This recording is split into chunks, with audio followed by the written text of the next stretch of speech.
Bienvenue dans le podcast Instant Thérapie. Ici, je vulgarise la psychologie, la santé mentale et plus particulièrement le psychotraumatisme. Je suis Martha, la psy en ligne, psychopraticienne en relation d'aide et psychotraumatologue sève et située. Nous allons parler au cœur du trauma, mais de manière accessible à tous. Alors rejoignez-moi pour des discussions éclairantes et inclusives qui visent à démystifier ces sujets qui sont parfois trop complexes et à promouvoir le bien-être mental pour tous. Bonjour à tous et bienvenue dans l'épisode 8 du podcast Instant Thérapie. Alors aujourd'hui, on va aborder le traumatisme décontextualisé. Alors, qu'est-ce que ce terme signifie? Comment un traumatisme peut-il être déconnecté de son contexte finalement, que ça soit culturel, familial, individuel, et surtout comment cela finalement va impacter notre guérison.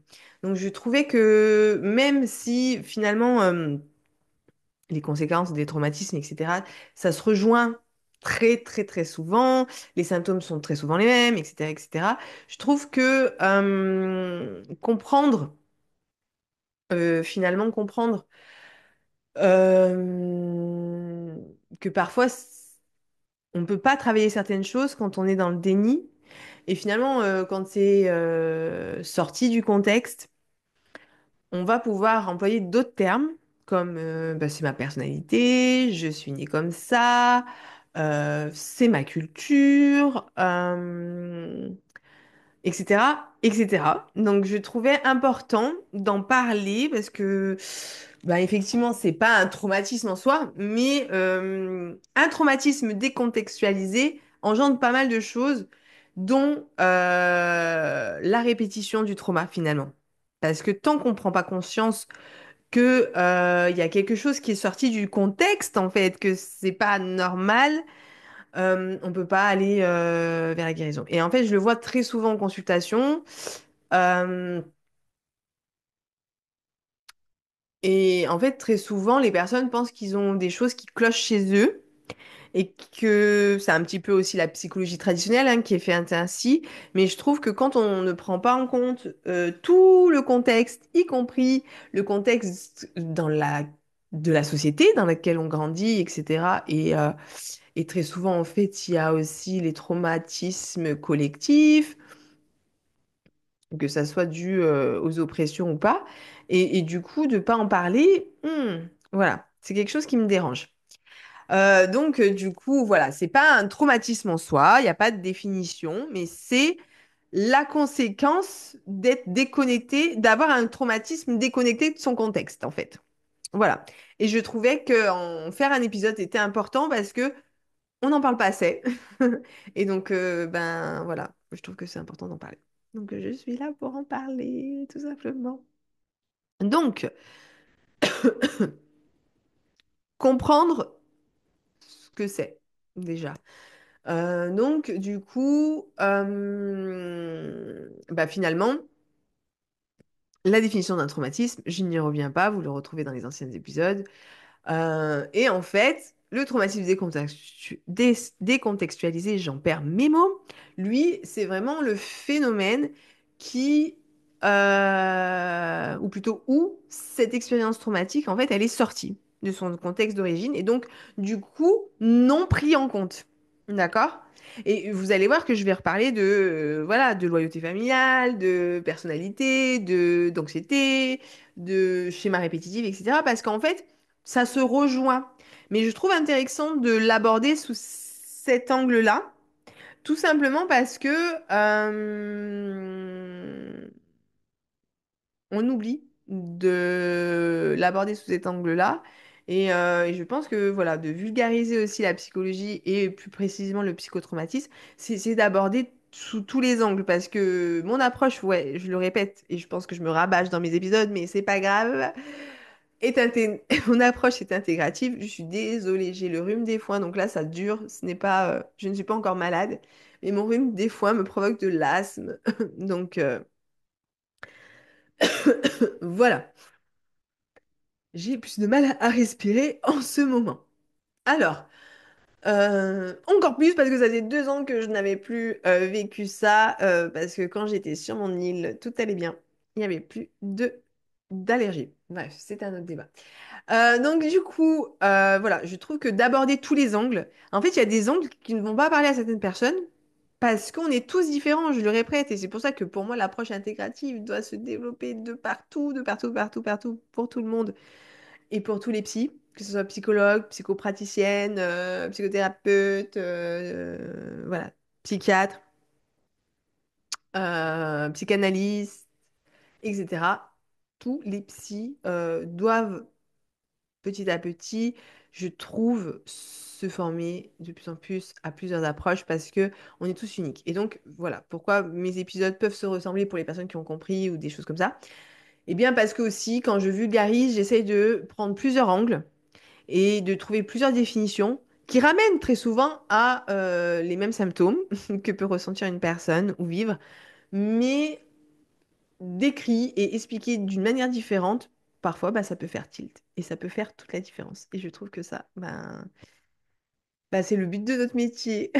Parce que, voilà, il y a des fois, quand c'est pas le temps, quand c'est pas le moment, pardon, c'est pas le moment, mais des fois, en fonction de comment on peut l'expliquer, ça peut prendre sens auprès de la personne.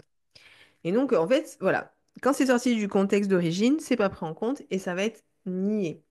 Alors, si je prends par exemple l'exemple d'un traumatisme collectif, d'accord? Ça va être perçu parfois comme une culture à part entière.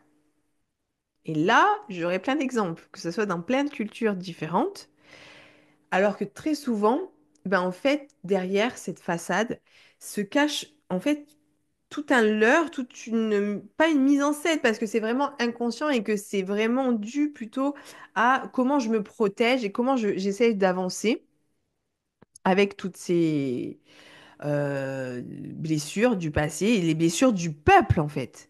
Donc c'est vraiment le peuple qui va décontextualiser certaines choses.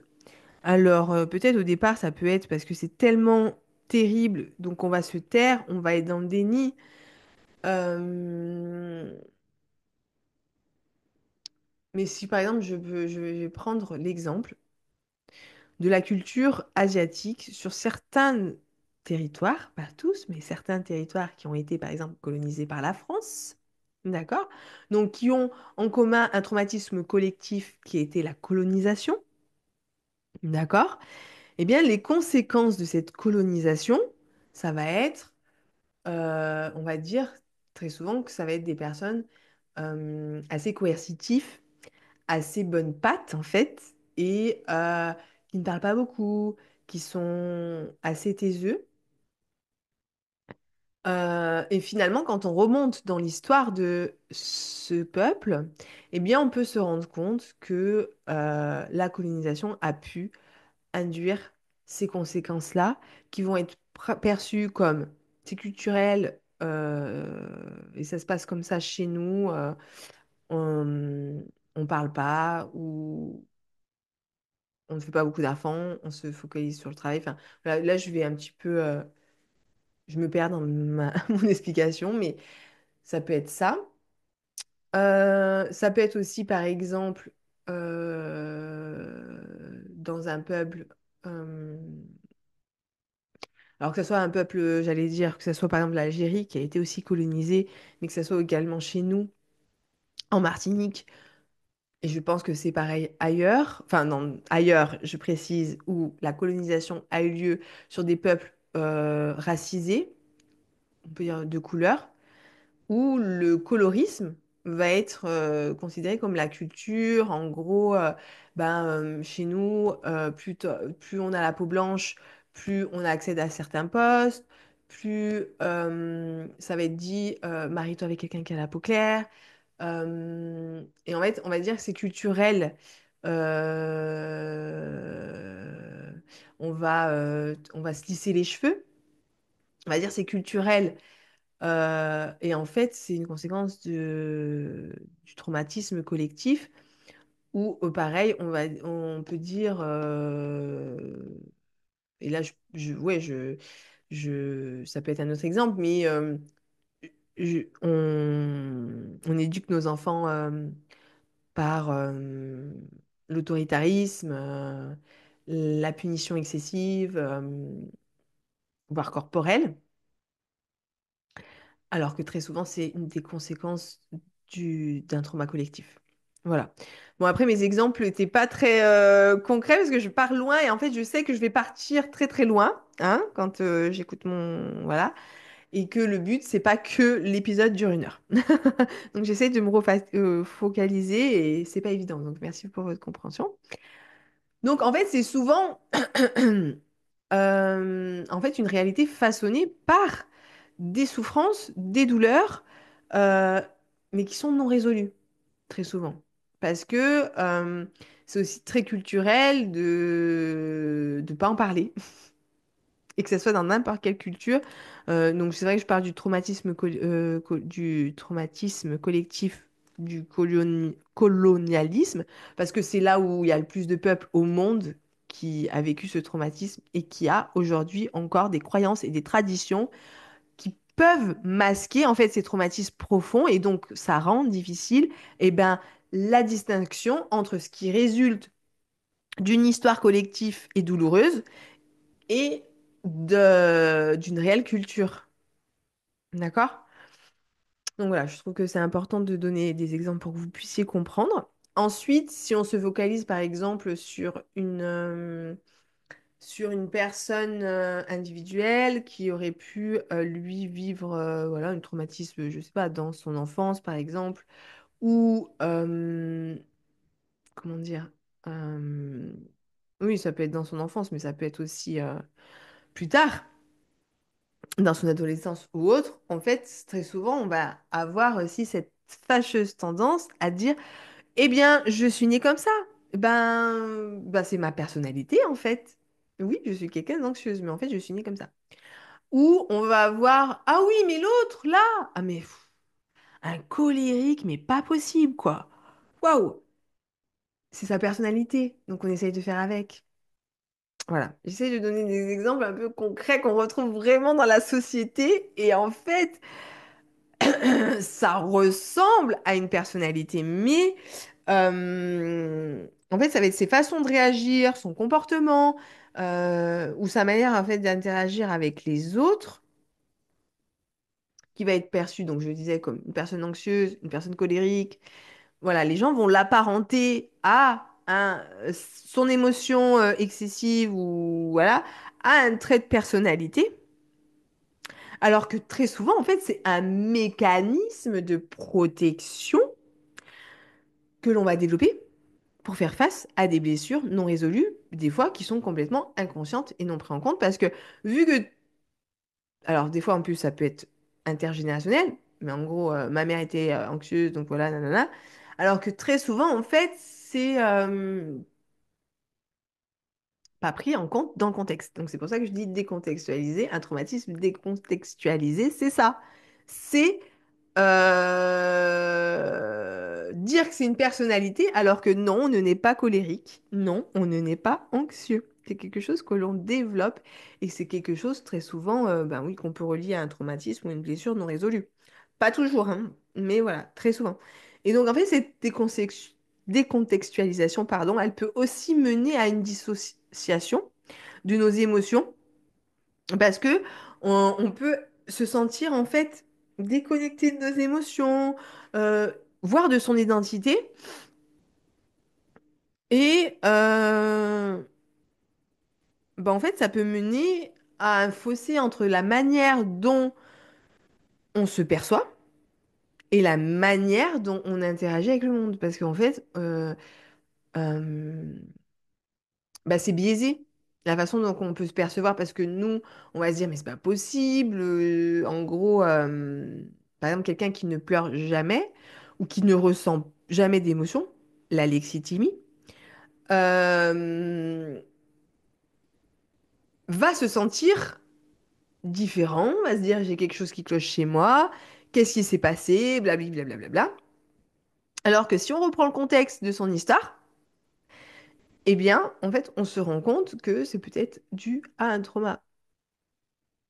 Donc voilà, pour moi, c'est important de prendre conscience que le comportement d'une personne, en fait, c'est souvent perçu comme sa personnalité, comme il est né comme ça, alors que très souvent, la réalité est tout autre et que c'est plutôt une réponse à un traumatisme non résolu. Et si je vous donne l'exemple, par exemple, pour la famille, c'est un peu pareil, en fait, un traumatisme, par exemple, familial. Si il y a un événement traumatique qui arrive dans la famille, qui est pas résolu, donc pas reconnu, qu'il n'y a pas d'explication, en fait, ça peut devenir un point invisible, hein. Ça peut devenir un point invisible tout simplement parce que il va être difficile de nommer qu'il y a quelque chose qui n'est pas normal. Et si je reprends, bon, voilà, dans ma famille, on est tous des taiseux. Euh, Personne ne parle, on transmet pas. Il n'y a pas de transmission, etc. Mais c'est comme ça. Alors que quelquefois, le silence, le fait de devenir taiseux, ben, c'est le signe d'une blessure non résolue. Encore plus dans le passé où c'était assez tabou de... oui, c'était assez tabou de parler de ça. Et en fait, voilà, très souvent, les personnes, par exemple, qui sont revenues de la guerre d'Algérie ou d'autres guerres, n'en parlaient pas, mais en fait, ils étaient revenus avec un stress post-traumatique. Ils étaient revenus avec des traumas. Ils étaient revenus avec des... Voilà, un traumatisme vicariant, parce qu'ils avaient forcément vu, bon, déjà fait des choses, mais vu aussi des choses. Enfin bref, tout un étendage. Donc voilà, ça peut être un exemple. Mais ça peut être aussi, oui, dans ma famille, personne ne déménage, personne ne fait ci. Enfin, ouais, dans ma famille,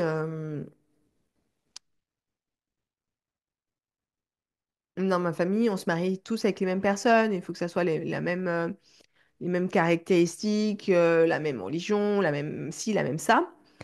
Peu importe. Et en fait, très souvent, ça peut être aidant. Surtout si on se rappelle du live que j'ai pu faire avec Psychologue Paulette sur la loyauté familiale ou même dans le précédent podcast où parle un peu de l'héritage des traumatismes familiaux, pardon, eh bien, on peut prendre conscience que, oui, voilà, en fait, on peut avoir des traumatismes qui sont pas compris parce que sortis du contexte, alors que finalement, si on les met dans le contexte, qu'on les comprend mieux, eh bien, en fait, on peut se détacher de plein de choses. Parce qu'on peut se rendre compte qu'en fait, c'est une loyauté toxique, qu'on a envers des choses un peu rigides, de répéter des schémas en se disant bah c'est comme ça dans ma famille, c'est comme ça dans ma famille. Alors après, si en fait on comprend que ce comme ça entre guillemets, eh bien c'est ouais, c'est finalement dû à un traumatisme, à un événement traumatisant dans la famille ou dans l'arbre, ou enfin j'en sais rien, peu importe. Ce que ça peut être un événement collectif qu'a vécu ma famille et que du coup a vécu mon peuple, par exemple. Eh ben en fait, on voit la loyauté familiale différemment, tout simplement. En fait, ouais, ça permet d'avoir un autre angle de vue.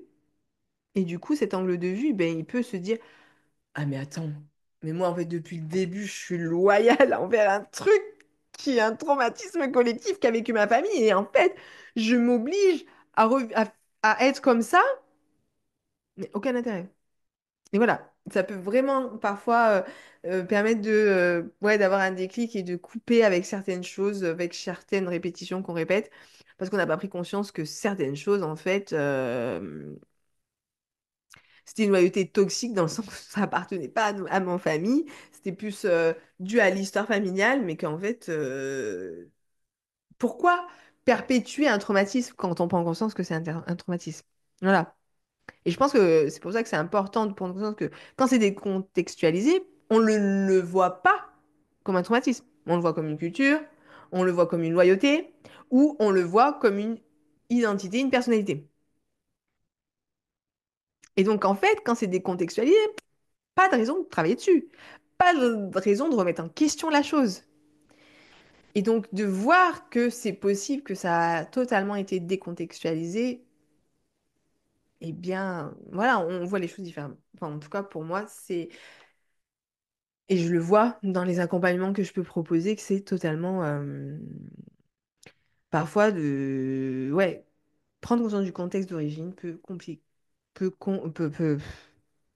permettre justement la reconnaissance, la verbalisation et du coup le rétablissement. Parce qu'il y a plus de décalage en fait entre le trauma et son origine. Et finalement, si bah là, on va se dire quels sont les signes, etc. Bon, bah après, là vraiment, je vais faire une répétition, mais parce qu'après, les traumatismes, les symptômes sont tous les mêmes, et même quand il est décontextualisé. Sauf que du coup, voilà, par exemple, quelqu'un qui a développé une anxiété voire un trouble vraiment anxieux, même voire généralisé, bah, si pour lui c'est sa personnalité, pourquoi il consulterait? Pourquoi il le travaillerait? Et pourquoi il remettrait en question ça? Voilà. Si le traumatisme, c'est sa culture, c'est le fait de...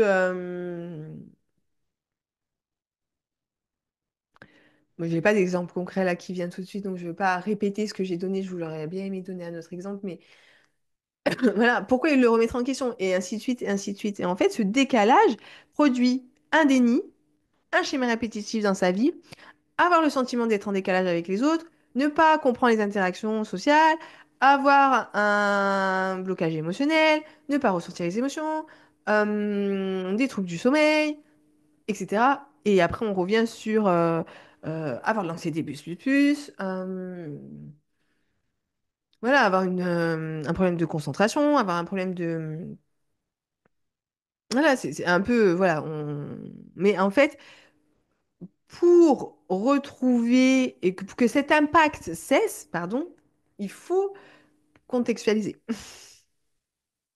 Et en fait, dans le cadre d'une thérapie, eh bien, pour moi, il est nécessaire, pas toujours, mais parfois, il est nécessaire de reconstruire l'histoire familiale. Donc c'est vrai que je me répète sur ça, mais parfois ça peut être indispensable. Après, voilà, comme je disais, c'est pas une obligation pour se rétablir, parce qu'on peut faire autrement, mais je pense que pour certaines histoires, et en fait pour certaines cultures,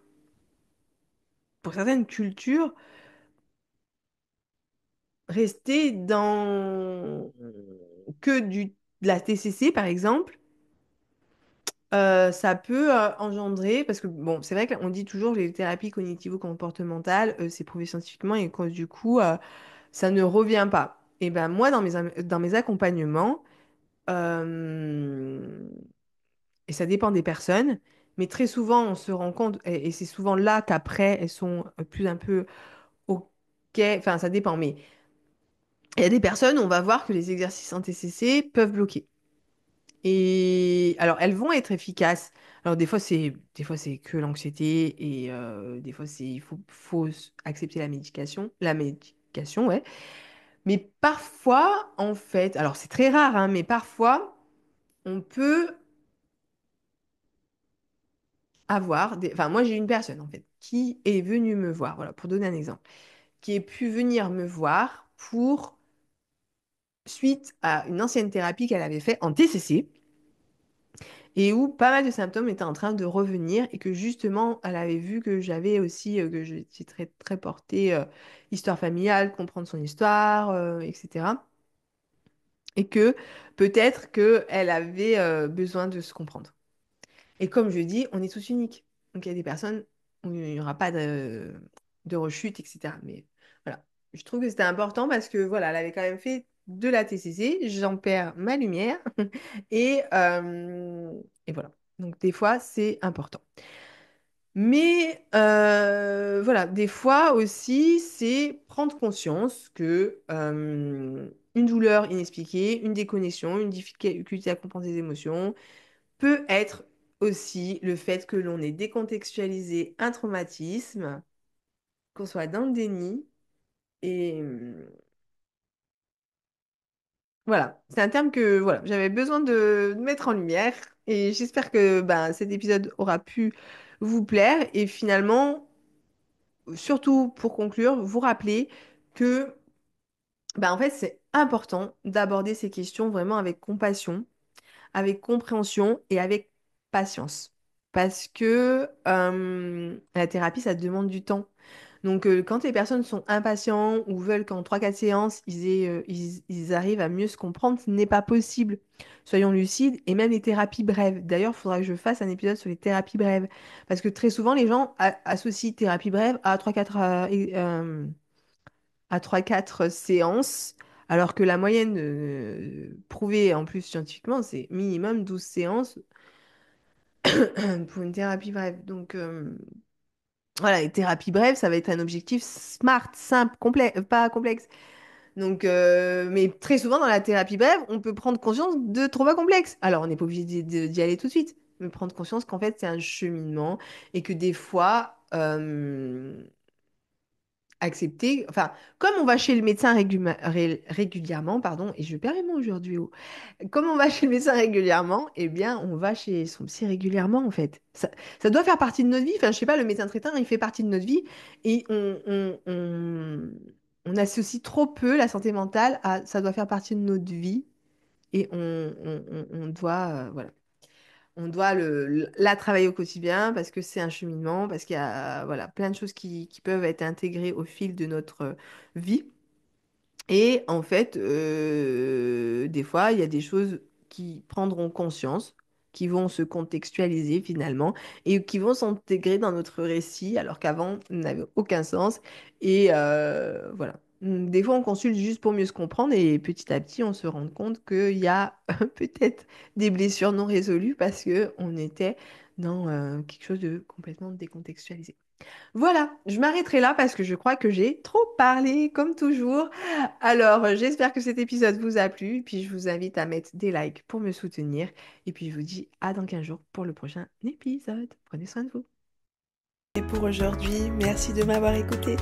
N'hésite pas à me mettre des likes pour me permettre une visibilité et puis à t'abonner pour ne pas rater le prochain épisode. Je t'invite aussi à me suivre sur ma chaîne YouTube et sur mon Instagram. À très bientôt, prends soin de toi.